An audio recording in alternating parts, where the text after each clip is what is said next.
সময়টা এখন সুনীল নারায়ণের। বলার হিসাবে কি করতে পারেন সেটি টি-20 ক্রিকেটে তার নামের পাশে 542 উইকেটের দিকে তাকালেই স্পষ্ট বোঝা যায়। ব্যাটসম্যান হিসাবে সামর্থ্য কম নয়, এবারের আইপিএলে দেখা মিলেছে সেই সামর্থ্যের। গতকাল আইপিএলে তো পেয়েছেন ক্যারিয়ারের প্রথম সেঞ্চুরি। কলকাতার হয়ে রাজস্থান রয়্যালসের বিপক্ষে 56 বলে 13 এবং 6 ছক্কায় 109 রানের অনবদ্য ইনিংস খেলেন এই ক্যারিবিয়ান। চলতি মৌসুমে ব্যাট হাতে কলকাতার ব্যাটিংকে বদলে দিয়েছেন সুনীল নারায়ণ। এবার কলকাতার পক্ষে সর্বোচ্চ 276 রান এসেছে এই ওপেনারের ব্যাট থেকে। স্ট্রাইক রেটটাও চোখে পড়ার মতো 187.75। সামনে টি-20 বিশ্বকাপ, সেটাও হবে সুনীল নারায়ণের দেশ ওয়েস্ট ইন্ডিজে। ফর্মে থাকা নারায়ণ কি বিশ্বকাপে ওয়েস্ট ইন্ডিজের দলে ফিরবেন? ওয়েস্ট ইন্ডিজের হয়ে সর্বশেষ ম্যাচ খেলেছেন 2019 সালের আগস্ট মাসে। আন্তর্জাতিক ক্রিকেট থেকে অবসর নিয়েছেন গত বছরের নভেম্বরে।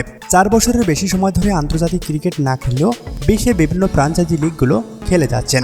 তবে এবার জাতীয় দলের হয়ে খেলার আগ্রহ কতটুকু, সে প্রশ্ন অনেক দিনের।